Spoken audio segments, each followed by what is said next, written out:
Hi guys, welcome back to Two Worlds Collide podcast. On today's episode, we have Pauline Hanson. And this guest definitely does not need a lengthy introduction. So let's get straight into the episode. I hope you guys enjoy.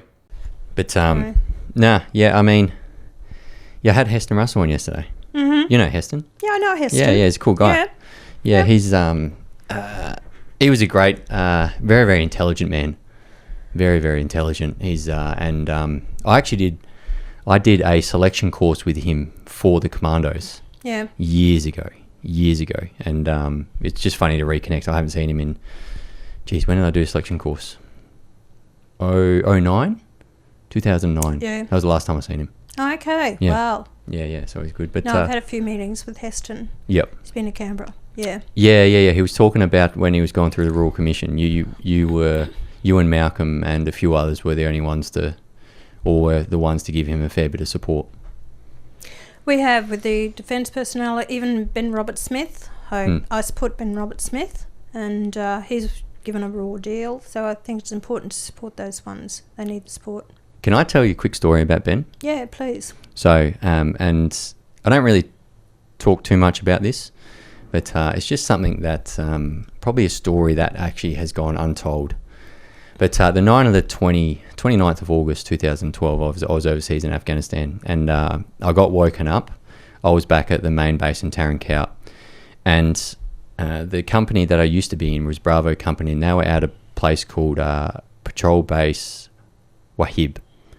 And an inside Taliban fighter reworked his way into the Afghan National Army and posed as a soldier there, so he was an enemy fighter. Anyway, my mates were going to sleep one night and playing cards. He turned around and shot and killed 3 of them.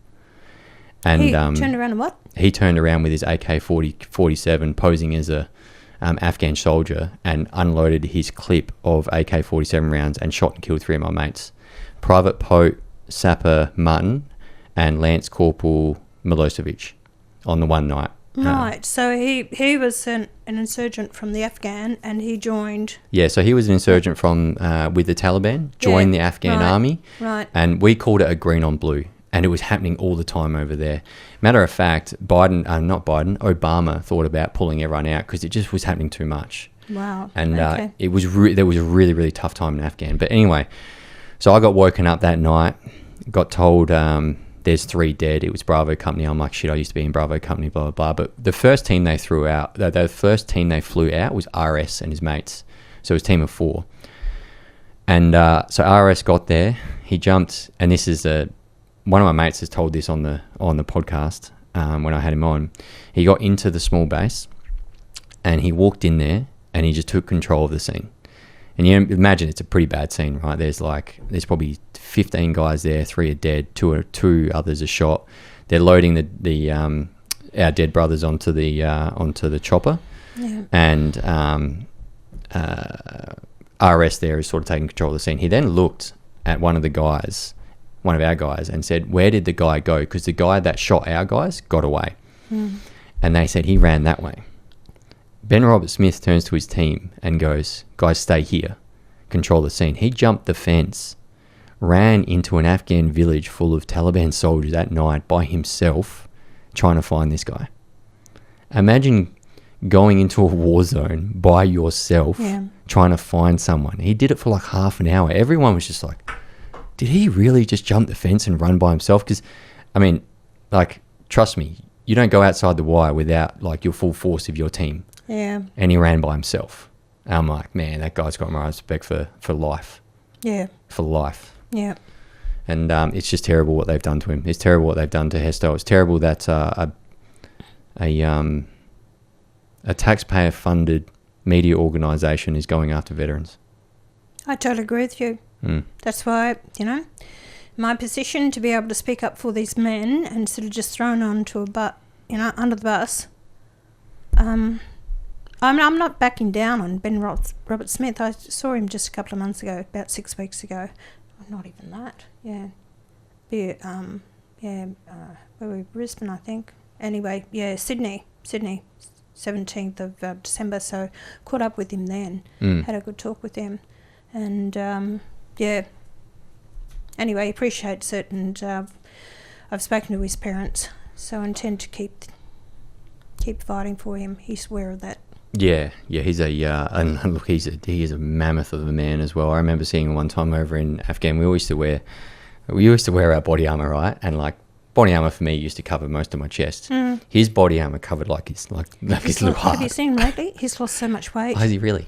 Oh, he's like this. Wow. Yeah, he's lost so much weight. He's drawn in the face. His shirt, collar was so big on him. Yeah. He's not that big man that he used to be anymore. Tall, but he hasn't got the weight behind him. I think the stress and everything that's going on in his life, it's really, I can see it strain on him. Well, ever since this stuff has happened, this war crime stuff, right, and since the rise of my platform, I have people message me daily and call me a war criminal.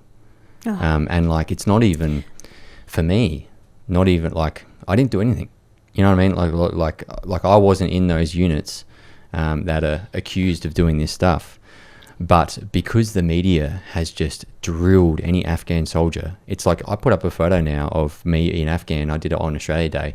Comments are in there like, oh yeah, you're a war criminal. How many kids did you kill? Oh, I should go and put up my photos now that have been over there in my uniform. You should. I will. But it's just like this is what the media has done now. Now your average veteran, or let's say, like any veteran now, we like they've made us doubt ourselves, and it pisses Sam, me it's off. not the majority of the people, okay? It's only a few out there. These aggressors, they're un-Australian people who have no understanding. They would never wear your shoes, but they're the biggest whingers, complainers, and they would expect, men like yourself and women to go out there and protect them and, put their lives on the line for them. I've got no time for them. I don't even listen to them. I don't care what they say. Yeah. Maybe that's the attitude I need to have now. Well, you've got so much respect from the Australian people. I know you have, and that's where people respect you. And that's why I said to a lot of people, I say quite often that I respect the men and women that have sacrificed their lives, for our country to give us the freedom of speech and our democracy. I said, I don't put my life on the line, but my job now is to continue that fight on the floor of Parliament to make sure we have that democracy and freedom of speech that they fought and died for, or those ones that, even the ones in the military this day, they could be called war tomorrow. And they're doing exactly that, putting their lives on the line. Would you, if you took power in Parliament, would you run something where you would get like people like Ben Roberts-Smith, Heston Russell, would you get all their names cleared? Oh, you bet I would. That'd be good. I've said it to Ben Roberts-Smith. I said, I'm going to keep fighting for this. And I'll keep speaking up about it. I made another comment about him only a few weeks ago, and I'll stick by it. That's not right, and it's not fair how they have been treated, and it's wrong, and it needs to be rectified. In the eyes of a lot of people don't understand. They believe what the media put out there, and the media has been my downfall in so many ways. The perception people have of me until they actually meet me or come to my meetings, listen to what I have to say, then they say, oh no, that's not how we perceived her. And the same things happen with, yourself, with your photos, with Ben Roberts-Smith or Heston Russell and so many other people. What happened to the administrative side of the defence?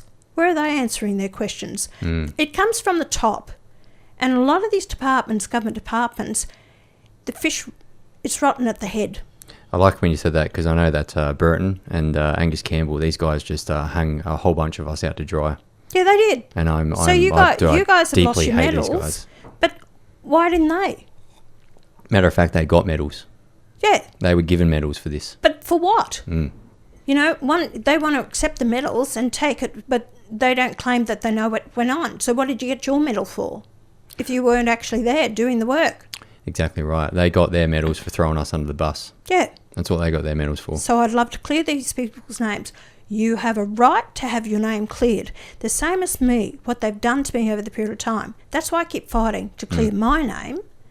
It's my pride, You're definitely one tough lady. I mean, if someone threw me in prison years ago and then all they did after that was call me a racist, a bigot, and all this sort of stuff, I mean, it has to chip away at some point. Does it I don't know. Was there ever a point where you thought to yourself, maybe this isn't worth it? Yeah, the day I got out of prison. Yeah. And they said, are you going to have another go of this? And I said, you'd have to have rocks in your head, wouldn't you? And I made that comment. and that was in 2003. What happened over the period of time was that I got on with my life. And I got involved in celebrity stuff, whether it's celebrity dancing or, Dancing with the Stars, or Who Wants to Be a Celebrity Apprentice. I was involved in that as well, so I had a life. And then the party, those few left in the party, One Nation, that was absolutely defunct, asked me to come back and lead the party. Mm-hmm. It took me a few months to think about it because I knew what was going to be needed, the work and effort to put into it. And I thought the country was not improving. And I thought, okay, so that's when I went back in and I had to rebuild the whole party from nothing. Mm. And then, this is the thing, right? Even like 5 years ago, I mentioned because my wife's away with her family at the moment. They're up the river. They love it, right? Then took a 6-month-old and they're like, oh, why are you going back to Adelaide? I'm like, I've got Pauline coming on the podcast, so I've got to go back. And it was actually crazy, right? Because you talk about someone like yourself 2 or 3 years ago and they were like, oh, she's a racist. And then I had my wife's dad, literally was just like, he's been a Labor voter most of his life. He goes, Pauline, she stuck to her guns and what she's actually said over the past 2 decades is coming to true now. So he even said, he goes, she's probably going to get my vote. And I'm like, whoa, this guy's a Labor voter. Yeah. Like his whole life. And then his wife was just like, yeah, it's getting to that point, isn't it? And I'm like that was a reality point where I'm like, holy shit. Yeah. It's 3 decades, actually, next month. Oh, really? March the 2nd, when I was first elected to Parliament in 1996. So it's 30 years ago. So I haven't changed my stance, my tune, been saying exactly the same and everything that I've said because, Sam, I look at it from a politician is supposed to make the decisions based on what's best for the country and the people as their representatives. So our job is not just till the next election. That's only ensuring your own seat. Mm. That's all it is. So what you've got to do is have vision for the future. Where do you want the country to go? It's like anyone starts up a business, as I did. You don't do it for, say, I'm only going to be here a year or two or something like that. You really look for the vision of driving that business and make it profitable and that you're going to have a good outcome. To me, politics is no different in a lot of ways. That if you're going to put things in place, you make sure it's for the long term. But we haven't been thinking about where we want the country to end up in 10 or 15, 20 years' time. We haven't thought about future generations, whether they're going to own their own home. It's all band-aiding. So all this legislation has been rushed through by the politicians, whether it's Liberal or the Coalition, without clear thought. And it's all quick fixes, you know what I mean? Band-aids. Band-aids. So they bring the legislation, rush it, they don't think clearly, then all we're doing is band-aiding all the time because they've never got it right. Do you know Labor has introduced legislation that puts up another 20 or 30 amendments to their own legislation before it gets passed? And the first government of this, the Albanese first term in Parliament, they actually rushed through 220 bills of legislation. They guillotined it to cut off debate because they had the numbers. Well, that's what they did with the speech laws, right? They just recently came out, right? They guillotined a whole bunch of debate.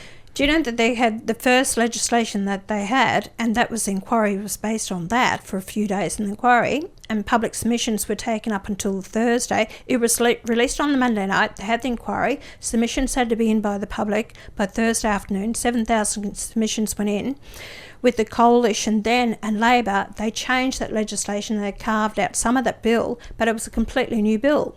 That new bill was dropped in the lap of the Coalition at 6:18 a.m. We, One Nation, didn't get it till 10 a.m. That went to the debate and voted on that afternoon. 500 pages of legislation. Yeah, I lost people that I thought were my friends aren't anymore. They've unfollowed me. They've uncollaborated me on posts and stuff like that. I'll talk to you off air. I don't want to bag anyone out because they are ex-veterans, but I'll talk to you off air about who these people did this. You know who they are in the Liberal Party. And these people came out and said they're going to vote against it all week, and then they came out and made a deal behind our backs. Correct. And I just sat there. I was like, and because I had been talking about this thing, I'm like, that's it. Like, a whole bunch of us got together with all these people on social media, like, we're going to talk about this every single day until it passes in Parliament to make sure these laws don't go through. And we kicked up the biggest stink online. we were commenting on all their posts and stuff like that, and every single politician was like, or most on the right side, and like, I mean, now the right side is like anywhere from you onwards, because the Liberal Party are practically the left now. That's what I call them. But they and you know, everyone was coming out saying, no, I'm not doing it. This is rushed. Laws like this normally take 6 to 9 months. Blah blah blah. They got in, and all of a sudden, it's like they're cutting deals behind our backs. And the thing that I got really angry with, Pauline, like really, really angry, and it was like a moment for me. I'm like, these guys are sitting there, and they are trading and swapping these laws and trying to come to a happy medium between them with our speech. They are bargaining our speech over an ACT to tell me what I can say in my room here and what I can say out in public. I was like, you pieces of shit. And I totally agree with you. We were the first ones to come out against it. And I said, don't, stop Parliament meeting next week and take time to make sure that we make the right decisions, include the public in this, and consult with the public more so than what they did. Anyway, they never did. And part of that legislation, we pulled it up, my Senator bill, actually, that the legislation then is going to take in every state in their hate speech laws in every state. So that has to be taken into consideration. So if you're in Victoria, if that breaches the hate speech laws in Victoria, you can actually be taken for that as well. And what Anne Toomey, and he took it down to the Liberal Party, they had no idea about that. We brought it to their attention. This is the day. This is the day it was actually to be voted on. And then also the law expert on constitutional law, Anne Toomey, said, it is being rushed through. She said it was. She said, what's in this piece of legislation, if you had a political party, then they could then, in time, use these laws against them of what they put across as policy. That's what's my fear. So if I come out speaking about mass migration or immigration or where we shouldn't be bringing migrants from, that can actually be a backlash against me. And then if one person is a member of your party who is actually a hate person, then that will reflect on the whole organisation. And I say stuff like this all the time, right? I say stuff like, we need to protect Australian culture and stop mass immigration to keep Australia for Australians. I also say, mass immigration is destroying the social fabric of this country. Of course it is. Stuff that is all, I believe, is true, but now, like, where does that go?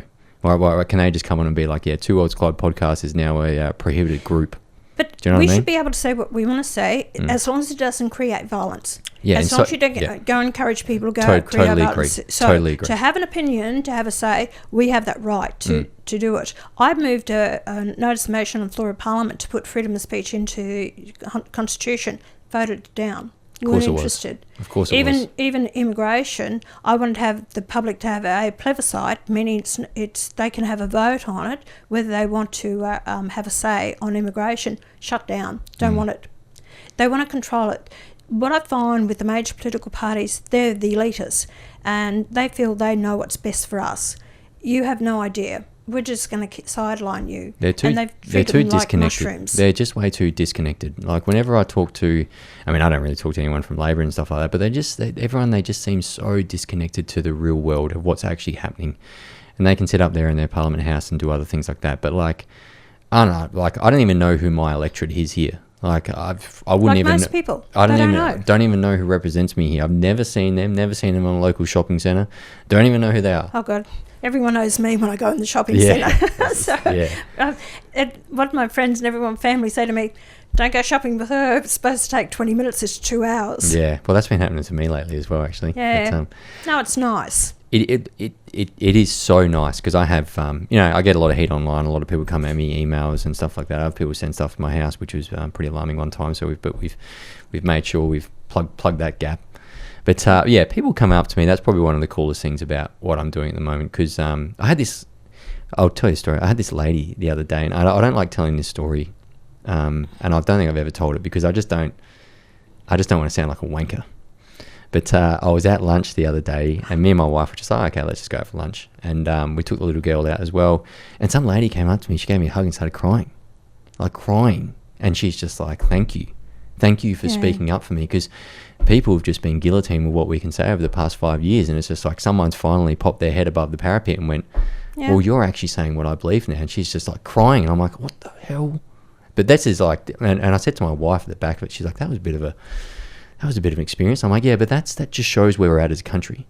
It is. I get it all the time. Yeah, some lady came up to me. And that's not, patting myself on the back, but it does. Because people are just looking for someone to be that voice, that they want hope for the future. And that's what it's about. Because people feel like their voices have just been ripped out of them. Like they're like the government. Correct. They just keep importing mass amounts of people, like over 500,000 in last year. They keep printing massive amounts of debt. Right, this is this thing with this debt, and I'd love to see some. And you know how you're talking about planning ahead for the future, and that this debt, we're about to hit $1 trillion in debt. I think we pay something like $30 to $40 billion a year on interest repayments. About 50. It's going to be by 26, 27, estimated 1.2 trillion in debt. And we're not going to have a surplus for at least 10, 15 years. Government spending, they're saying that they've reined in government spending. So people have to understand what they're saying is the surplus. The surplus means that if you get $780 billion in monies coming into the coffers, and they actually only spend $779 billion, they've got a surplus. But they don't talk about the debt that we're owing. Yeah. So there's 1.2 trillion. So a lot of these, they're still adding to that debt. So that's why there will not be a surplus. So they're spending beyond their 780 billion a year, beyond that. So putting more onto our debt, which the rate we're going, unless they turn it around, we're not going to be able to pay that down. So that money then, 50 billion a year, that could be used on building hospitals, nursing schools, homes, roads, infrastructure. So that's just been service interest alone on that debt. Our taxes. So our taxes are going to a government that is overspending, borrowing, and then selling that borrowing to government bonds to places like China, Super, and BlackRock. And it's like, hang on, so you're telling me that my taxes go through the system and go straight to China because they own our debt? And I'm like, how did we get here? Like, how did someone sit there on that system and just go, yeah, that's okay? Like, I'm happy for Australians to sit there and pay this off through their taxes. I'm like, you people are like traitors. That's what I think. But Sam, it happens all the time when I see what's happening. I'll tell you this one, even just after The Voice. So The Voice went down. Do you know they gave $10 million to the Aboriginal people who were actually hurt by it to get counselling because The Voice went down, how it affected them? How much did they spend on The Voice altogether? 420 million for The Voice. That's how much was spent on it. Jesus.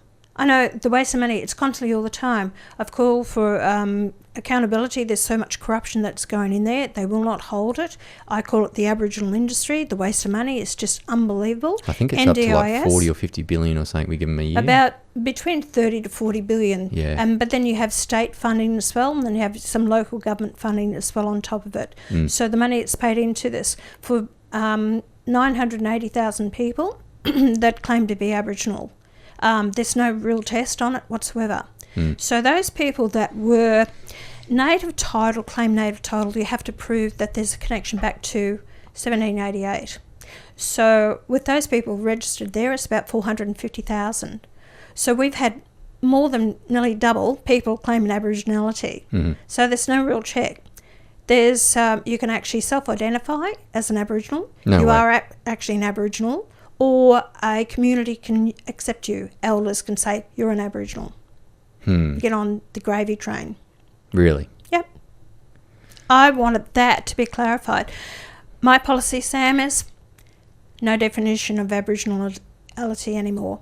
We're all Australians, regardless of your cultural background. If you need a helping hand, you get a helping hand. You're not going to get it just because of your cultural background. This is where this DEI stuff comes into it as well, right? Like diversity, equity, inclusion is pretty much just I don't know, I think it's an attack on like white people, right? Like and like white straight people. I always say all the time, males right down the bottom. Yeah, that's it. Like the most prosecuted person in Western society right now is straight white males. But we always joke around like that. It's depicted in my film, super progressives. And hey, one thing I would love to talk to you about as well, and I'd love to get it on your radar. We were talking about it off air before. You know, like I fought over in Afghanistan, right? A lot of us did. And when we continuously hear news, like we just gave, and we didn't give it to Afghanistan, we gave it to the Taliban because the Taliban own Afghanistan. So that when they say we gave it to Afghanistan, they are lying to us. But they didn't give us. Penny Wong just came out and announced that she gave another $50 million to the Taliban. And since 2021, and this was under Liberal, we've given $310 million to the Taliban. And it's like, they say it's going to, women and children and stuff like that. It ain't going anywhere, trust me, because those little girls over there, they ain't going to school. They ain't allowed to do any stuff like that. And like, as a veteran, I wake up, I did a reel on it this morning, and I had to like take a step back after, and I went for a run. Because I'm like, if I get really angry... Oh, don't worry, I've just heard it today too, and I'm furious. Yeah. I'm absolutely ropeable about this. This is taxpayers' money. When we can't provide housing for the homeless out there, and our defence personnel living on the streets too, and not getting looked after with the health issues, and we're giving this to the terrorists. Okay? The Taliban. They are. Yeah, we are giving it to the Taliban. The Taliban run Afghanistan, and we are giving money to the Taliban. I'm furious about it. This is what makes me mad about the amount of money that we give away to these different countries and organisations, and people have had a gutful of it. I think it's about, last figures I had, it's about 5 or 6 billion a year. Foreign aid. Foreign aid. Yeah, 5 or 6 billion a year when we have families choosing between food and rent. Yep, correct. Yeah, but yeah, I mean, just as a personal thing as well, like I just like when I see stuff like that, I just feel like the whole veteran community has just been spat on. And they've just stomped over the graves of all my dead mates by giving them money. I agree with you. And it just, I don't know. Well, one, it makes me want to continue what I'm doing even more. So we need to make a fight back on this. Good on because you. it also happened over in America where they were giving them a lot of money during the Biden-Harris administration. Yeah. And Sean Ryan, who owns a massive podcast over there, ex-SEAL guy, he started kicking up a stink about it. And then Donald Trump, when he got in office, cut it. And cut their money going to them. So I'd love to see something like... Don't worry, I intend to cut foreign aid. A lot of these countries wouldn't be getting a lot of this money, and all this climate change BS that the islanders are just claiming, oh, you need to pay us because you've been wrong in digging up coal all these years. You're the ones that have caused this climate change, and we want money out of you. It's just ridiculous. Stand on your own 2 feet. Even with all the climate change stuff as well, I've one of the first reels I did, which sort of got me, above the parapet a bit, I came out and pointed out that the Anthony Albanese government tells us that the climate change is real, but they ship the very thing off that tells us is destroying the planet in coal and gas for China and India to burn for cheap, reliable power. And I thought to myself, well, hang on, if we can't burn it here, but they can burn it over there, and you're telling me climate change is real, it's like, that's a bit of hypocrisy, isn't it? Most definitely it is. China's building a power station. I hear different things about one a week or maybe one every 2 weeks that they're actually building over there. So they take most of our coal and they're storing it over there. India as well is putting in coal-fired power. They store it, don't they? Yeah. So you know what they're storing it for. Yeah. Because there's potentially going to be some sort of world shift and world movement over the next decade. Everyone's trying to have a massive grab on their energy resources in case something kicks off. And it's like America's popped net zero. They're starting to trying to do a bit of a global power play to grab Greenland, Venezuela, all this sort of stuff. Russia's doing the same. Yep. China's doing the same. They're all stock loading coal, stock loading gas. And we're here just like, all right, let's just go green, guys. This is my thing about energy as well, Pauline. Like, pull the subsidies away, and whichever industry survives, they get first run on everything. So if the coal and gas industry survives with the cheapest power, and we pull the subsidies away from everything, then they're the ones that should be standing, providing us our power. Well, they put it in place. They allow the subsidies up to a certain period of time. Then it extends out to 2030 for the subsidies. Now, some of these power plants were supposed to close down by the one in, I can't think of the name of it, the one in New South Wales supposed to close down by 2027, 28, the same as in Victoria. Now they've had to extend it out to 2030 because they know they can't supply the power. And they keep saying, oh, well, the maintenance on these, because these power plants, they put out policies that they knew they were going to be shut down anyway. Why would you spend the money on it if you know that you're going to be shut down and you can't continue? And now they're scrambling. I believe put the money into keep these power plants going. I want a diversity of power. My policy is to put a new power plant in Adelaide, Port Augusta, put it back there. New coal-fired power plant. They're over 90% emissions free. We can build it, and I want one in Collinsville, North Queensland, and we've got to look at nuclear as well, just one nuclear plant. We've got to have a diversity of power. I do not want solar panels on agricultural land or any land. No more wind turbines at all. people haven't really thought, where are we going to put the waste when they're finished? They're a fire hazard. They're no good for the environment. They don't break down as well. No, they need to bury them. They need to bury them in the ground. Correct. Yeah. How good is that for the environment? It's not. And they're clearing thousands of hectares to put them in through pristine forests especially up in Queensland. It's an absolute crying shame. I wish people would understand how we're destroying the environment to save it. I think as well, we need to make sure our eggs aren't all in the one basket, right? Like, especially if something kicks off around the world, we need to make sure that Australia powers Australia, right? So I think we need to have coal and gas. We need to have nuclear as well. Yep. And then, look, potentially if solar panels want to be used domestically, I'm not against that. Only on houses and roofs. Yeah. And not on agricultural land. Yeah, I'm not against domestic solar panels, but I am for diversifying and making sure we're a powerhouse. Because if someone comes and invades, I mean, all they got to do is look. For example, who supplies all our solar panels and wind turbines? China. Well, you don't think they've put maybe kill switches in all this stuff? Supply most of the world. Of course it is. And that's what they're finding in the buses and cars now. There are kill switches in this. So I'll be telling people what's going to happen.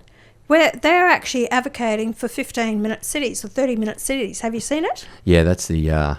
it's in New South Wales government legislation. Isn't it funny, though? That was a conspiracy theory 5 years ago.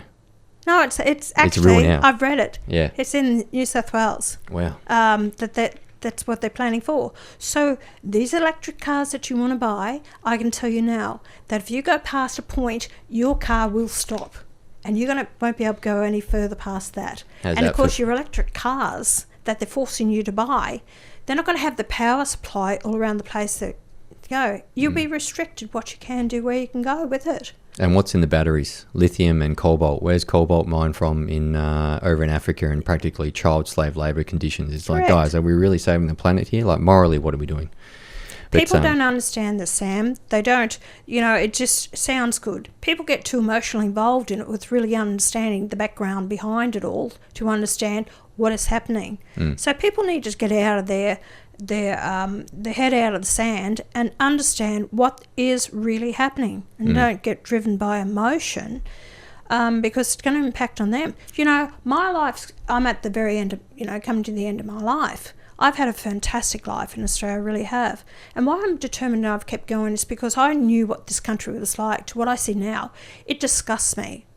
And that's why I keep fighting, because I want to make a difference for the future generations. But these ones out there, they've been brain dead for too long, brainwashing the educational system, don't take any interest in politics, can't be bothered, not interested. Then you ask them who the footy players are, the teams, and their matches, and they can tell you, but they can't tell you who the politicians are, can't tell you any of their policies, and go to the polling booth, what the heck, I don't want to vote here, or just tick this one, without any knowledge or understanding. You have no idea how much you're relinquishing your voice, your rights, and allowing politicians, firstly, to come into your home and tell you what to eat, how to work, when to turn your lights on and off, how to live your lives. And you're allowing that to happen because you don't take the time to really understand. I'm furious. I like you on war issues. Yeah. This is how I feel about politics. Well, it's changing at the moment because now everyone's starting to realise, right? Everyone's starting to see. And I used to talk to my mum a fair bit. She loves listening to my podcast. She always gives me feedback as well. She's like, Sam, don't say that. Don't say this. I'm like, Mum, just sometimes I have to, right? My kids tell me the same too. Yeah. But I was having a discussion with her the other day about all this stuff, and she was like, yeah, look, when you guys were kids and we were growing up, we did sort of know there might have been a little bit of corruption over in Canberra and all this stuff, but houses were 2 to 4 times your earnings, so no one really complained back then. And now it's like, well, houses are 10 to 15 times earning, and guess where everyone's looking? Correct. Everyone's looking at the government being like, hey, how have you guys mismanaged this nation so much since, I think it was, who was it? Kevin Rudd in 2008 let foreign students buy houses, and that sent housing from 2 to 4 times your yearly earnings to now 10 to 15 times yearly earnings. And back in 2008, we had a birth rate of 2.1. That's what you need to sustain a population. Now it's at 1.5. And it's like, hang on, okay, if we want to address the housing, immigration, it all has to be addressed with our birth rate. But what do we need to do with our birth rate? We need to lower the standards, we need to keep the standards of living, but we need to lower the cost of living so our younger members can start having families. So our birth rate keeps up. But see, they're making the decision now that they can't afford to have more than one, possibly two children. So that's the problem, because both parents have to go and work to pay the mortgage. And yet when I was growing up like your mother, that we actually, it was most of the time the female stayed at home with the kids, or I'm going back to the 50s and 60s, okay, at that time. I was a little bit different. Both my parents worked. And they basically stayed home. You could actually pay the bills and with only one worker. Now you can't. You need both to actually go and work, and even those people are struggling. And this is why I want to try and address the taxation system, because high taxes in this country is killing the family values, or living conditions and standard of living. So what I wanted to do, and I brought in the last election, is split income. So if you're a family with at least one dependent child and one partner wants to go out and work, and say, for example, they bring home $120,000 a year, they can actually income split. So the wife can put in a tax return for $60,000, he puts in for $60,000, and that is actually $10,000 saving a year. So mostly women will stay home with the young kids, but there are men out there. I've no problem with that. So what it will actually do is save the cost to the taxpayer of sending those kids to childcare centres. That few hours that wife will go and work, just make those $10,000 or $15,000 a year that they do in a job. So you're saving that. You're saving on childcare, and the family unit's going to be a lot happier without the stress of trying to find babysitters or whatever for that. I think that we've got to find a happy medium for families out there, and we're not doing it. And then, even me right now, I'm 35, just had my first kid. We want to have a bunch of them, but financially as well, we've only really been settled now, like actually being able to have them after working for years and years and setting this up and stuff like that. Yeah. And I've got mates in a similar position as well. We're all mid-30s and starting to have kids now, and traditionally, like our parents were having us at 25 to 28, maybe around there when they were younger. So that's been drawn out. But I just think like the cost of living is turning young families away from having kids. And I think that's like, yeah, they can't. And I think that's, if we can, get this birth rate right, then we don't have to rely on the mass immigration. Labor just love it because they're importing voters at the end of the day, right? Yeah. But if we can really hammer down on this birth rate, getting young families back in, having kids, I think there will be a lot of issues fixed out of that. Well, you deal with the housing, you stop foreign investment and buying our houses in Australia. That's been my policy. Labor and Liberals picked it up prior to the last election. They said they would. I haven't seen any anything to show or proven that they have done anything about it. Foreign students should not buy housing in the country, should not be allowed to. And stop your mass migration. Cut the numbers right back coming into the country. I've put a limit of 130,000 a year on it. That can be reviewed over the years and see if it's working. And I'd like to cut the taxes on building a new house. You got GST and other taxes on a new build is between 40 to 44% taxes. I believe Trump just did something overseas as well, where he stopped big corporations buying single family homes. I think he just brought it out. Maybe a couple of weeks ago, brought some legislation out. Is that something that you might look at as well, where it's like... I haven't heard about that. He did that. Yeah, he did. So the corporations, are they buying the housing for their workers? Yeah, no. A place like BlackRock are buying mass single family homes over there, and they're mostly leaving them vacant, which is driving the housing market up. So he's come out and banned that. No, by the sound, I do agree with that. It is driving up the price, and they're just sitting on it. See what Klaus Schwab said, from World Economic Forum, you'll own nothing and you'll be happy. So this is why Albanese is heading towards this fact of government housing. So you're going to force people out. They can't afford their own home. You're going to have to go into government housing. It's controlling people, movement of people. Where are you going? Communism. It is communism. It's communism. He's trying to get everyone on the same level, and he's trying to restrict everyone. And the Greens are the same, because they don't want, all the time they're attacking the people that are making the big money, that they shouldn't be making this money, tax them more and more.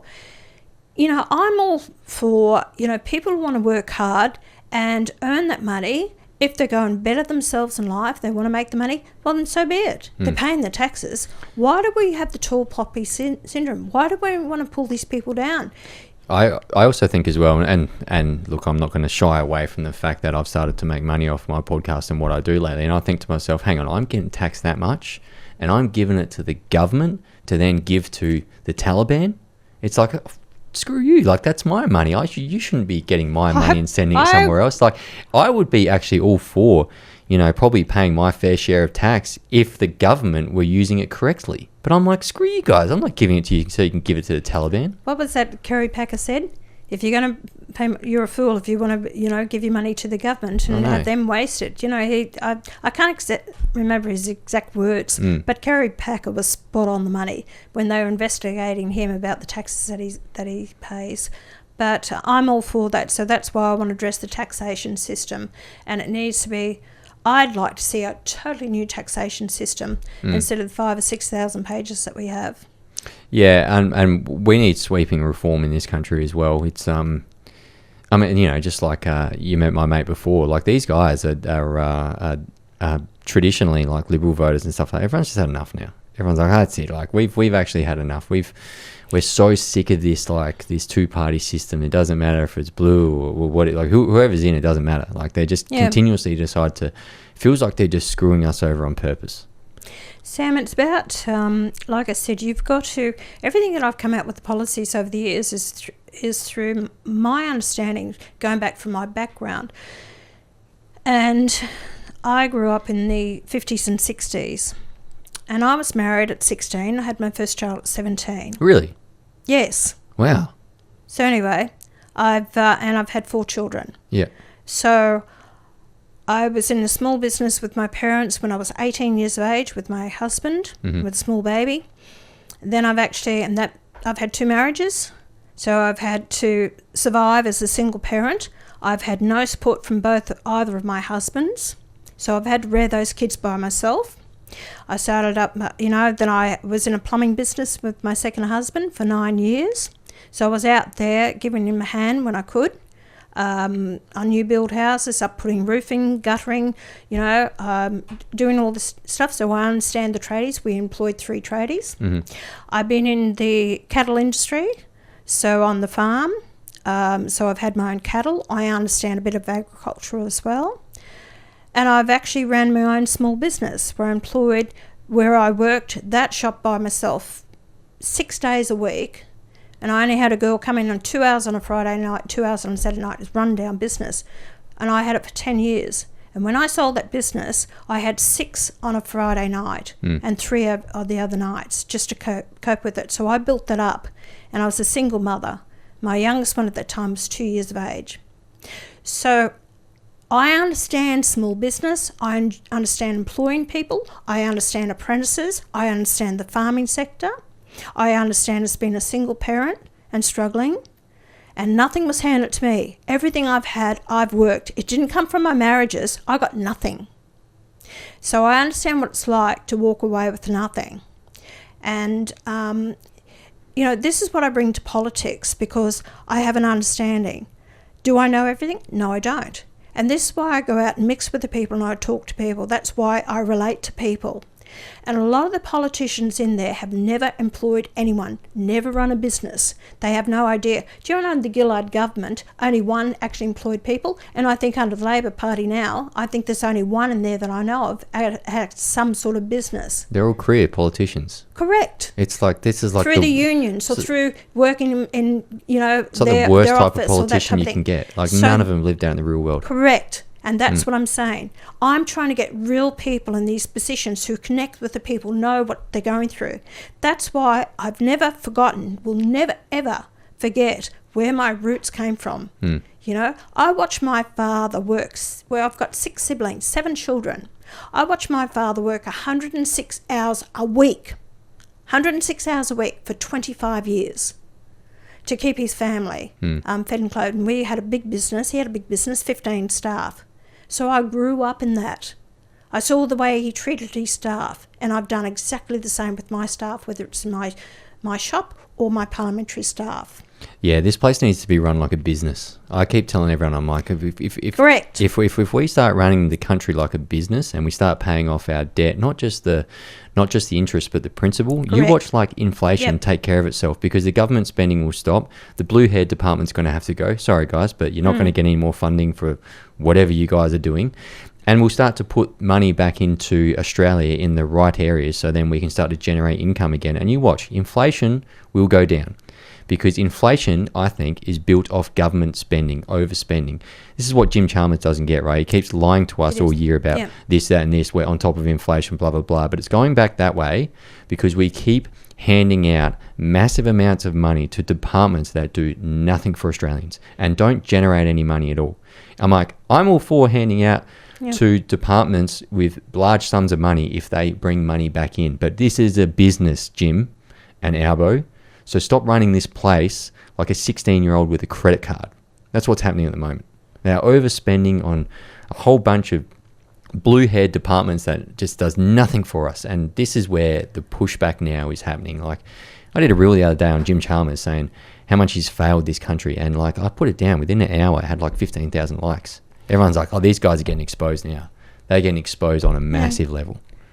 But look, you're right, these government departments, and I'll tell you what's happened. Years ago, I spoke to a minister who was in the Bjelke-Petersen government, and he said, Pauline, he said, we relied too much on the bureaucrats to give us the information. He said, I was set up one time by the bureaucrats. They gave me the false information, which I delivered, and he said, I lost my job over it. The bureaucrats have this opinion, oh, well, politicians come and go. We're here for a long time. And when you have politicians in there and these ministers who are actually brain dead as far as their own portfolios, they have no understanding. So they rely on the bureaucrats to tell them the information that they need. But they can't, do their own research and understand their portfolios and make the decisions how to run that department. So we're being governed in this country by the bureaucrats who think they know better than the politicians. And I have no respect for a lot of the politicians because they just watch the polls. They just fill a space in there and become yes people, where they don't have the drive for the future. Look how much damage Chris Bowen has also done to this country. He will on never his policies. And this is the thing about Chris Bowen. Like, he sits there and he tries to continuously rant. He gets torn to shred in his comments, and I'm like, I always sit there and I'm like, do you think that Chris Bowen puts his head down at night thinking that he's doing the right thing for Australia, but then do you think he cares that he's destroying a nation? And I sit there and he's hopeless. I'm like, this dude's a piece of shit. Like, I can't believe he's doing this. He's absolutely hopeless. I've got no time for him whatsoever. I can't stand him. And then look at the other two, Adam Giles or Claire O'Neill. The damage that they did. They moved him sideways. I've got to say I had time for Bill Shorten. I got to know Bill after he was in there and he took on the NDIS portfolio. I'm passionate about this one, that we need rein in the spending. $52 billion at the moment. By 2030, expected to cost $100 billion.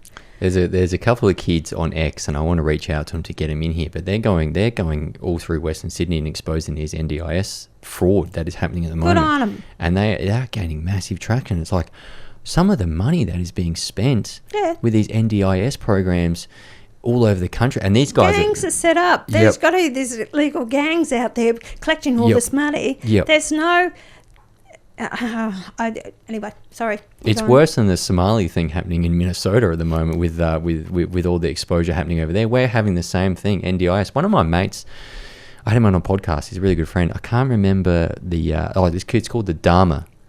It's the Dharma. And anyway, they're bringing in a whole bunch of Indian workers, and it's like there's like 5,000 to 10,000 people now that are in Alice Springs, like old Indian people that are on the NDIS program through this Dharma initiative. And it's like, whoa, hold on. Whoa. So we're just bringing people in, putting them on the NDIS program, then they're looking after our elderly and stuff like that. And we're flooding them in places where we need seats. It's like if they take back Alice Springs, or if they, because if you get 5,000 people, you put them into a town of 15,000 people. Who are they voting for? The people that put him in there. Yeah, correct. And it's like, oh my, what? Like, and this is the stuff now. We're just. We got massive machete. I report them. If I find that people are doing the wrong thing, I have reported them. I work with Bill Shorten's office. He was great. You know what the Libs did? He actually wanted to address the fraud that was going on in there. So he cut out a lot of... They had cuddle toys and alcohol and cruises and holidays and all that. So Bill Shorten, he was saying, no, we're going to get rid of all of this. So anyway, I said, Bill, great. And I did the announcement with him. And I said, no, this is really good. And he wanted to get it through, and it was a couple of years ago. It was in the June. Anyway, he put it up and the Libs wouldn't support him. So I went to see the Libs. I spoke it up and I said, why wouldn't you support this? I know we think we can get better than that. I said, by the time... He said, well, look at it in August. I said, by the time you wait between now and August, I said, that's going to cost the taxpayers another $1 billion. I said, you can't allow that. I said, work with Bill now and make the difference now. You know what? They didn't. And, in August, finally, they did. So $1 billion to them meant nothing. I was furious with them.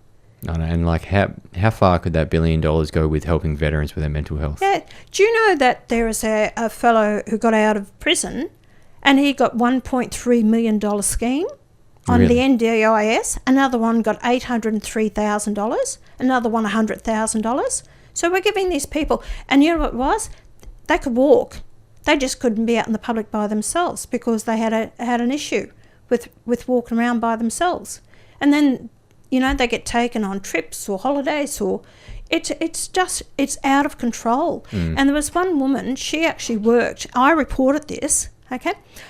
She actually worked for the NDIS. So she got overweight. So she had lymph node problems. So they said, oh, you get more if you went on NDIS yourself.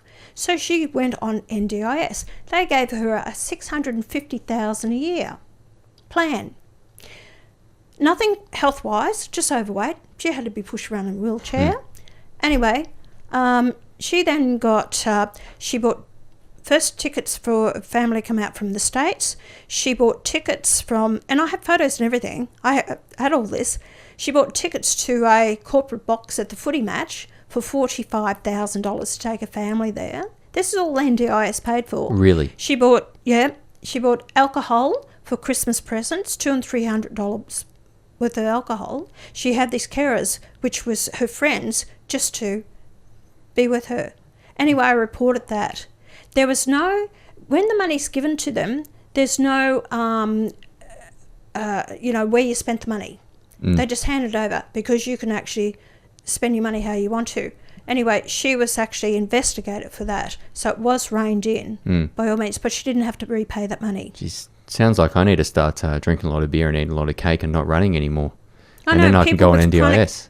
Chronic illness, or all these kids jumping on it because they've got autism, mild autism. I'm sorry, I'm not for that. Yeah, that's ridiculous. I caught up with a friend over in Perth the other day, and his kid was on NDIS, and they explained it to me. I'm like, that's the type of people that need to be on NDIS, right? I can't remember what it was, but when I hear stories like that, it's like the whole thing it now needs to be reined in. It needs to be investigated. They need to do almost like a Doge thing with it. Full investigation from top down, and we need to prioritise who needs it on and stuff like that. They'll never do it. They're reluctant to do it. That's why I need to have the balance of power in there and wield that power to rein this in. So how do you how do you get the balance of power in there? I need the votes. I need seats. Yeah. I need people to actually vote for One Nation. We had the shared balance power in 2016 right through to 2019. So even before that, 222. So we had it under 2 terms. So that was under Turnbull Morrison government. We had the shared balance power. So they needed our vote because they didn't have enough numbers, the coalition. So they relied on One Nation to get the bills passed. So we actually used that wisely. We weren't smart about it. We just worked with the government. Or if I thought their bills were just out of whack, like the corporate tax cuts, okay? They needed our vote to get those corporate tax cuts down. And first of all, I did support them on cutting it because corporate tax cuts were only up to $2 million. They wanted to pass it up to $10 million. Cormann came to see me and I said, 10 million turnover is not much in the world now, you know, especially dealing in heavy equipment and everything like that. I said, why don't you make it up to 50 million? And he's shocked. He said, would you support 50 million? And I said, it makes common sense. You make it up to 50 million turnover for the corporate tax cuts, by all means. When he knew he had us, he said, great. So we passed that. Then he came back to me, how about we make it unlimited? I said, no, it's not unlimited. Because the cost to the taxpayer over a 10-year period was going to cost $65 billion. And I said, no, you haven't got my support. They were furious with me. I said, no.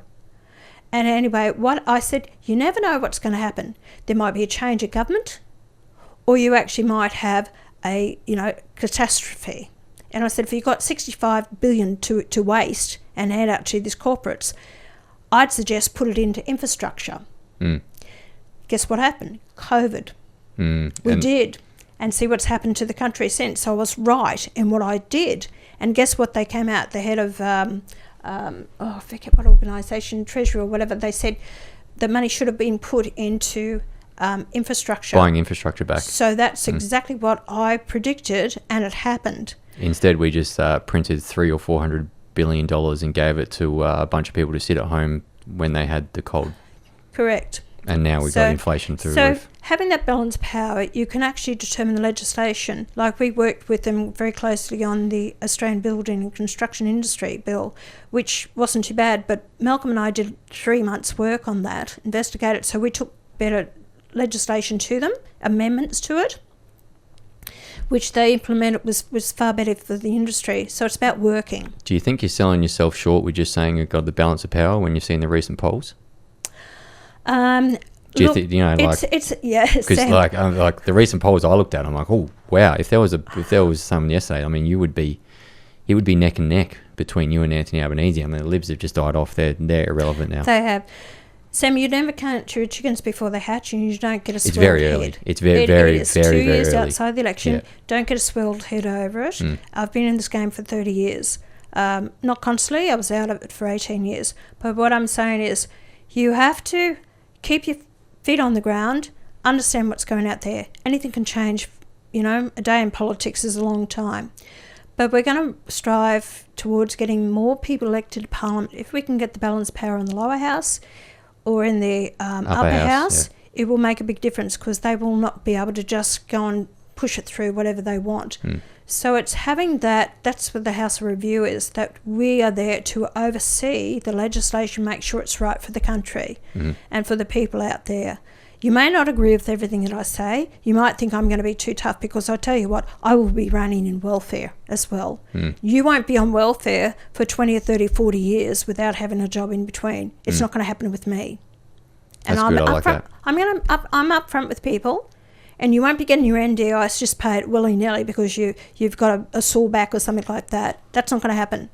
If we want to provide for our pensioners, the aged, the truly sick, we want prosperity in this country and pay down on debt, well then you've got to be tough on it and rein in the spending, the government spending.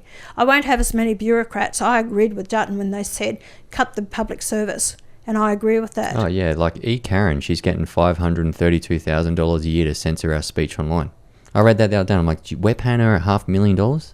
And she's an American? Worry, some of these other ones, head of the ABC, about $1 million. Then you've got the ones in head of the postal services, Australia Post, over $2 million. I mean, to fund the ABC altogether, we give them $1.3 billion to just come after me all the time. Yeah. Those pricks, they hate me. My mum the other day was just like, it was maybe a month ago, she was just watching the TV and she flipped over and they were talking about me, and mum's just like, why are they talking about my son on the ABC? Yeah.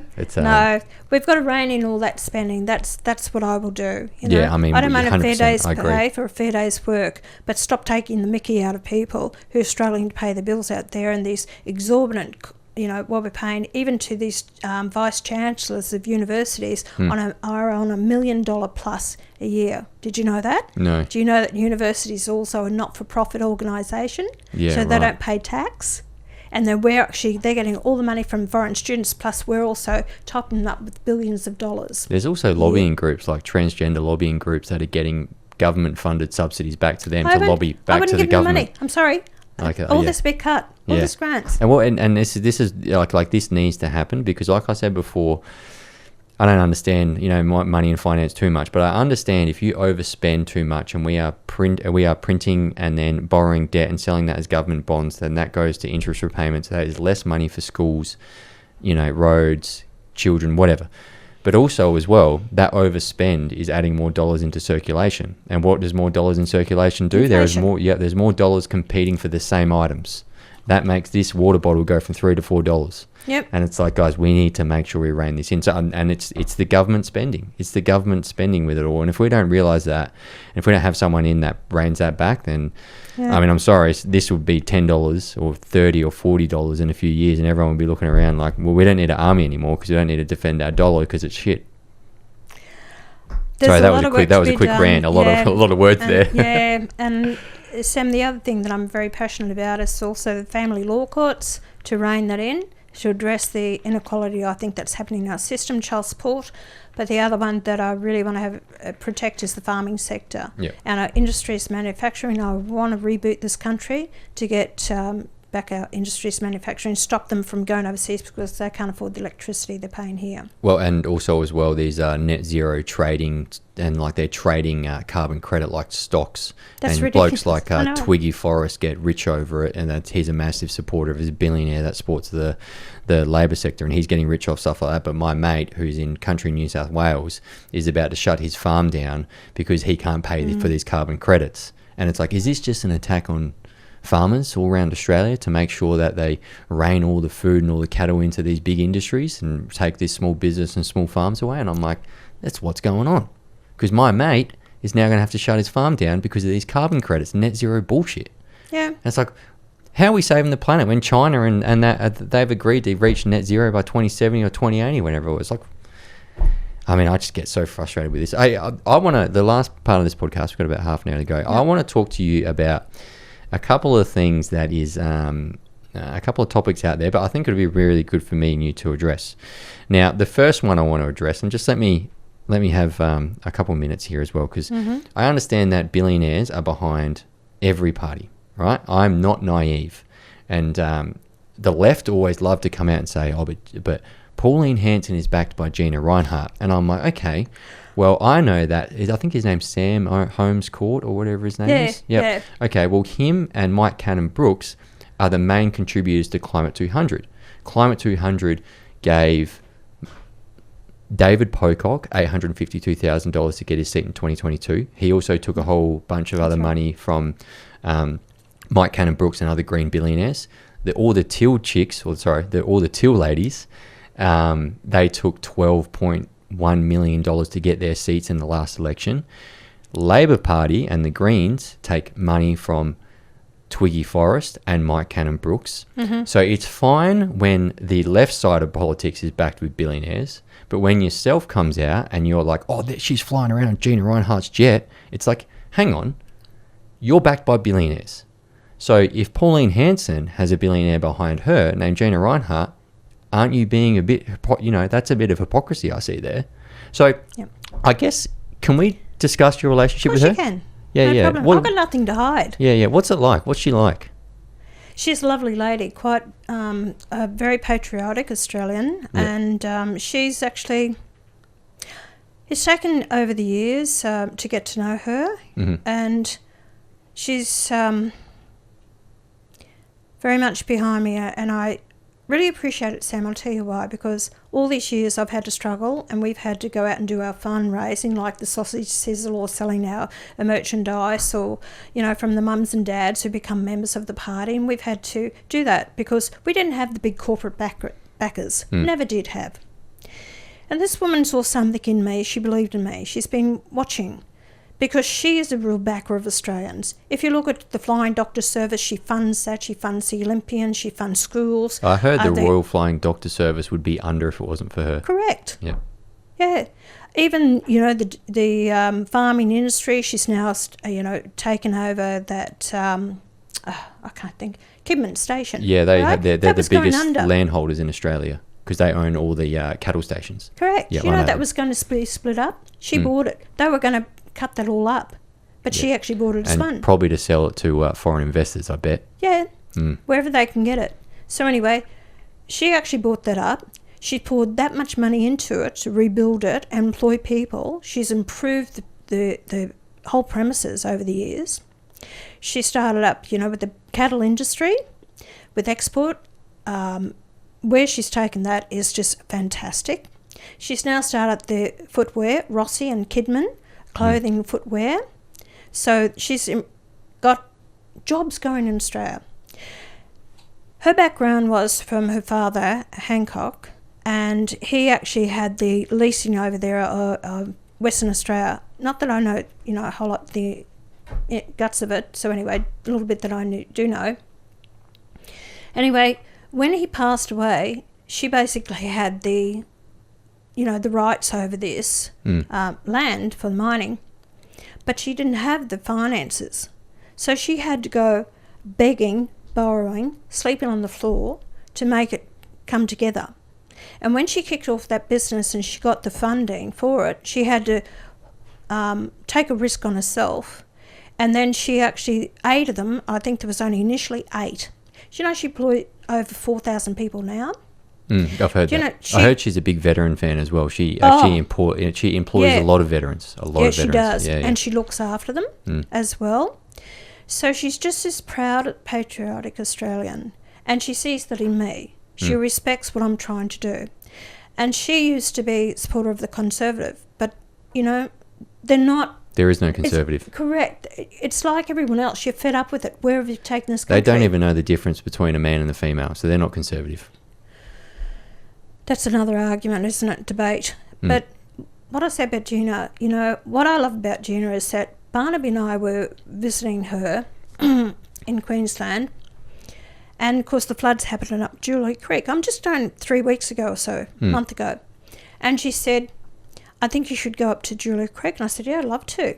She said, I'll take you and Barnaby up there. I think you need to go up there and see these people isolated, what's happening up there. And she said, I'll fly you up there, which she did at her expense and flew us up. Not at the taxpayer's expense, might I add. No, it cost the taxpayer. Because I remember when everyone came out, like, she's flying on Gina Rinehart's jet. It's like, yeah, the other guys do it as well. On the left side, they do it as well. So why is it that why would they accept, that we flew up in a plane that was actually paid by the taxpayer? Yeah, I mean, no, it cost the taxpayer. What's your problem? But like all this, so this is my point I want to bring out to everyone, like, and that's listening. Hey guys, billionaires are behind a lot of parties in Australia, not just Pauline Hanson's One Nation Party. But she did something for the community. Exactly right. Yep. She did something for the community. What is she going to get out of it? Nothing. Absolutely nothing. She's going to. You know what she did? She went and bought these bags and bags of Tim Tams and chocolates for us to take to the community. And as soon as I arrived, I said, we're only here because of Gina Rinehart. And I said, these bags of Tim Tams and everything is not from us. It's from Gina Rinehart. And she was embarrassed that I actually said that. And I said, Gina, I'll give credit where credit's due. And I said, you did this. And I said, we're only there. And they were so pleased. Guess what? I spoke to the mayor. And the mayor said, thank you for being here. And the community came together, the ones that could. We had about 20 plus up there who came in such short notice. And the mayor said to us, we haven't even seen or heard from the Prime Minister. So Barnaby said, give me your details. I'll get in touch with the Prime Minister to give you a call. And through us, we pass that on. So I'm not going to apologise for anything. And my association with Gina is that she's no different because she's another Australian. She has put on, and I'll be honest with you, she's put on functions and she's given us auction items. And that money goes directly to the party. But also at the same time, like, the left do this as well. Mike Cannon-Brookes, Twiggy Forrest, Sam Holmes-Court, they all do it as well. Directly, she's putting up the auction items. Yeah. Right, so these auction items that she's put up, I even have put up my own auction items, and which money goes to the party, my knitted jumpers. So that's what I do. So what's the difference? And I back my own party, I back myself. So these people need to get their head out of the sand. It's just being naive, and it's like it's the classic attack on the right.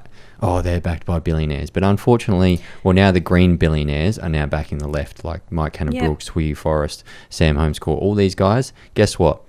the left is also controlled by billionaires. So let's just let's just say right now, everyone's, not everyone, every party is backed by billionaires. Like, is that right? That's true? Like, or not backed, but in some way, shape, or form, they are supported, connected, whatever you want to say. But they think that she is going to, have control of me just because the sport might be there. I tell you what, Sam, no one controls me. I've heard this before, right? Because I've spoken to your offsider. No one tells me what to do. What's his? James or? Yes. James? Yeah. Yeah. What's his last name? Ashby. James Ashby. Yep. So he's told me a story about you as well, and this is before you coming on the podcast last week sometime. All right. Saying that this exact thing. He's like, mate, you sit down with her and you ask her if anyone's controlling her. So that's what I mean. Like, is that my question? Does anyone control you? No way in the wide world. My husband couldn't even control me. Great answer. Well, it's true. I was home with the kids for 7 years, and I thought, I want to have a bit of a life, because I had 4 children and I had a stepdaughter. And then I thought, I'd like to get a bit of a job, for myself, get myself out of the house. Anyway, I said to my husband, I want to get myself a part-time job. You know what he said to me? He said, you get a job, there's the front door. Guess what? I went and got the job. There you go. And I told him when I was having the interview, and he turned up with him and his apprentice and sat down during it. So no one tells me what to do. What I find with Gina as well, she's a businesswoman. She's a smart businesswoman. She's brought some policies to me. And you know what the policies were? Pensioners being able to work unlimited hours. Get your age pension, keep your healthcare card, but you can work unlimited hours. I thought, what a good idea. And that's what I did take to the election, at the last election. Well, I just want to quickly say that my wife does control me, because she'll be listening to this. So I need to I'm too old to be controlled. I need to make sure that I get the brownie points, because she's the one that she's the genius behind this show. All right. Well, I'm glad we covered that off. There's one more thing that I want to cover off, because these things need to be spoken about. You know what I mean? I've got no problem with it. I've got nothing to hide, Sam. Yeah. And I've always tried to be upfront with people. So whether it's, the guy next door, whoever you are, and whatever you do in life, or whether it's Gina Breinhardt or whoever, I treat everyone with the respect that they deserve. And I appreciate whether it's Gina Breinhardt backing me, or whether it's the mum and dad who can barely afford, to become a member of our party and support us that way. I just have so much admiration and respect for those people. You give what you can afford, but by backing me that way, it doesn't make any difference whether she has a function or give me or whether you become a member of the party. What's the difference? It's so much appreciated, because when I came back into the party and I had to rebuild from nothing, I put $200,000 of my own money in to build that from the start. No one gave me anything. I had nothing. And I backed myself. And I didn't ask people for anything. I've had a cigarette company come to me and said, would you actually back us? We'll give you $50,000. And I said, not interested in your money. I don't support it. So don't come near me. So I will knock it back. Based on principle. Yes. Always have done. Always will. So the next thing I want to address as well, because if I've spoken about you on a reel or on the podcast, I always get in the comments, she is a Zionist, right? Can we talk about this? Yeah. So and the one where the photo, right, where like people say it all the time, you come down with the Israeli flag. Now, my question is here is like, we have, and this is why I'm so against foreign lobbying.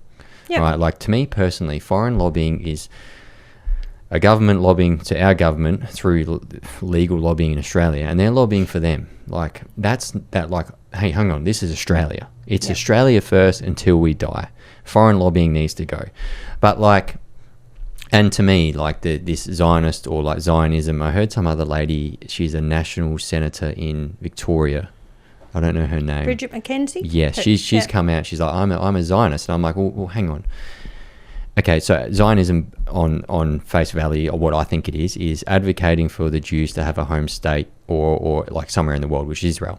I get that. Okay. Yep. But we need to protect Jewish people in Australia. Correct. Don't worry about them over there. Because if you're saying you're a Zionist, you're worrying about a foreign land somewhere else. It's like, no. protect Jewish people in Australia. But I believe they have their right to protect their own country as Yep. you know, Yep. against Yep. So yeah, and invasion. 100%, right? Because they're surrounded by a wild world. But to me, it's just like, hey, let's just rein it back here, and let's only focus on Australia for Australia first. So what's your thoughts about foreign lobbying and all this sort of stuff? What I just spoke about. No, I don't agree with foreign lobbying, as you said. My first aim is for what's right for Australia, and I'll stand up and fight for that, okay? I do believe in giving Israel the support that they need, because their country was taken over. That massacre that happened, I thought it was so wrong what happened to them. But then when it started, the impact on the Jewish people in Australia, I was totally opposed to that. And I blamed the government for that to go on as long as it did, because they did nothing about it, whether it be the federal government or the state government. I felt for these people. There was no one standing up for them. Now, I'll tell you a story. Years ago, in the first round of One Nation, I actually was accused of being with the Jews, or anti-Jewish. Really? When was this? In 96, 97, might have been 97, 98, right, okay? So anyway, it was Downer and Peter Costello a couple of times on the floor of Parliament made comments about it. So anyway, because it was here in South Australia, that someone who was anti-Jewish said that we were associated with them. And that's where it went. And then the media got hold of it, and I was crucified for it. One of my members of the party at that time leaked a list of our membership of One Nation, and the Jewish paper printed their names and addresses on their paper, 2,000 names. Mm-hmm. And they really had a go at me. I had nothing to do with them.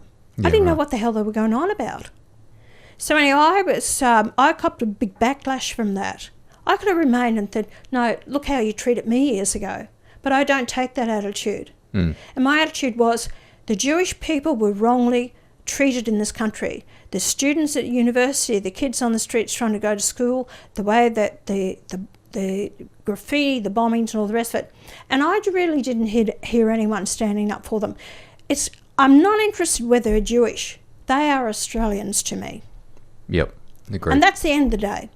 And I had a couple that, and I wore the prayer shawl first off because I want people to see that I'm supporting them, not the Jewish religion or whatever. I don't follow religion, okay? I don't have a religion.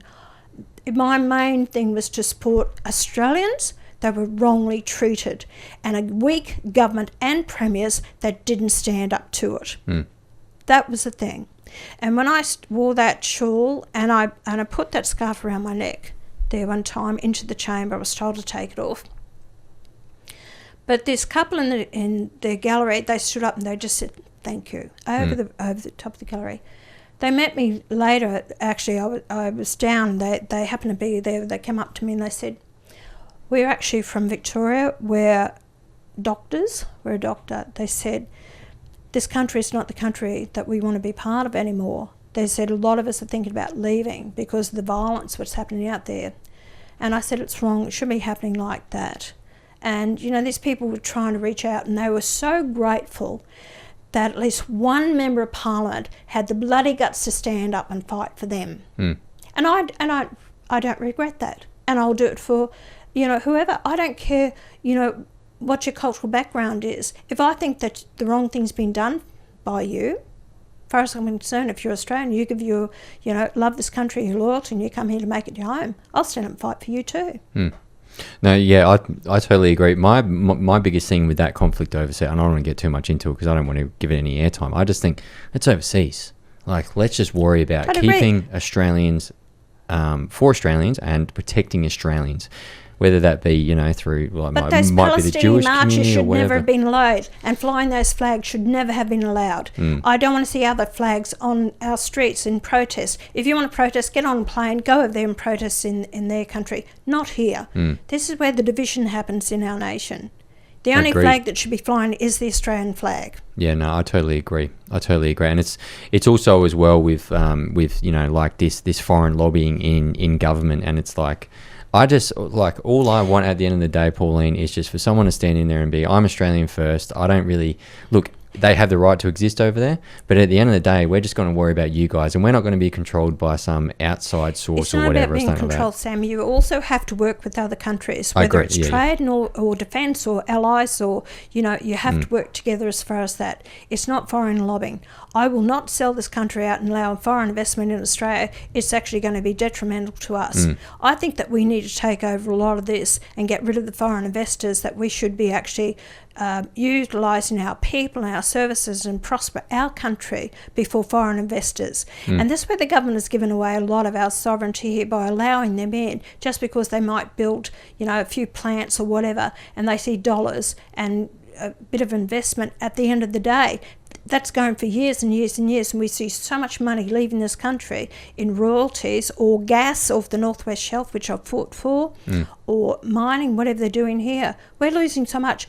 We have made such ridiculous decisions and given away too much of this country for the short term. They've never, this is what I'm talking about, there was never vision, long-term vision. No, I totally agree, and you might have sort of maybe misheard me speak then. I was saying, because like, I think government relationships between governments are good, but when they have lobbying groups here lobbying to the government, it's like, hey guys, let's just stop that lobbying and let's have our defence minister to defence minister, or foreign minister. That's above my pay grade. That's further up the chain too. Yeah. So, but yeah, this is all something that they don't come to me with that. Yeah. No, but even, you know, like Anthony Albanese, well, he wants to build. I read an article maybe 6 months ago. We haven't heard anything since.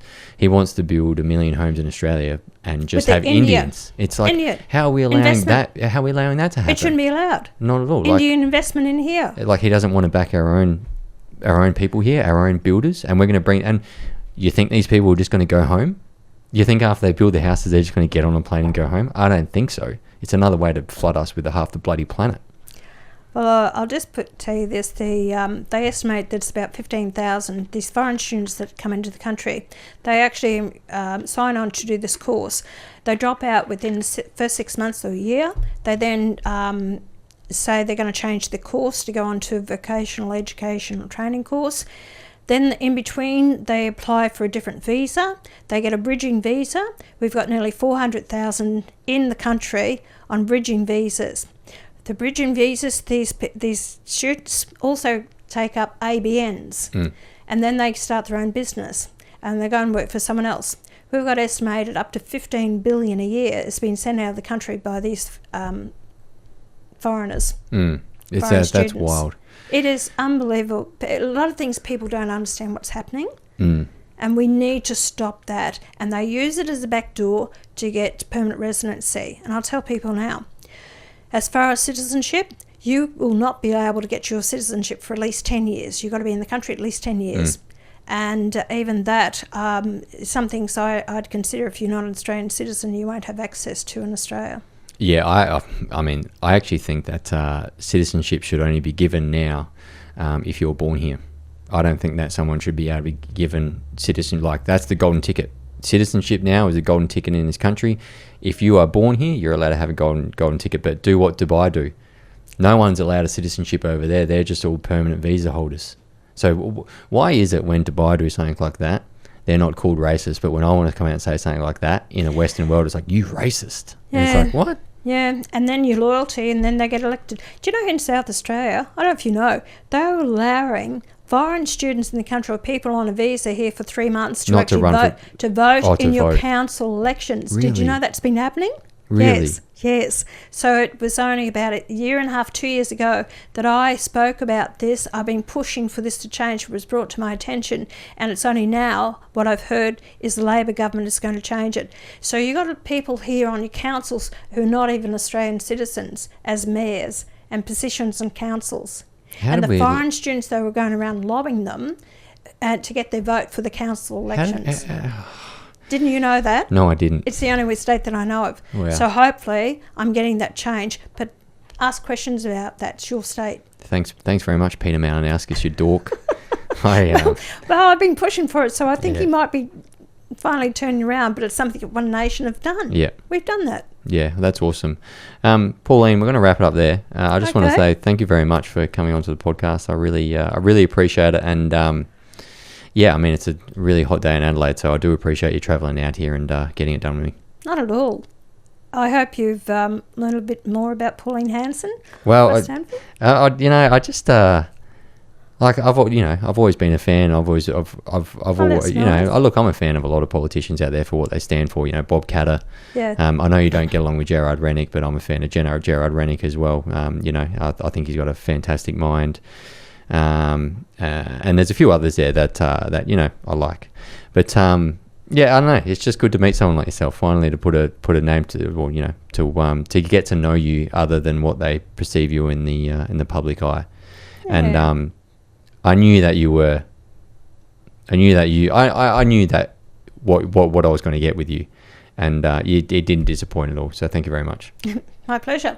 Anytime, Sam. You're all welcome. The best with your podcast. I think you do a fantastic job. Thank you very much. Thanks for tuning in to Two Worlds Collide podcast. If you want to support what I'm doing, you can grab some merch or jump on my Patreon program. Both links are in the description. Until next week, take care, guys.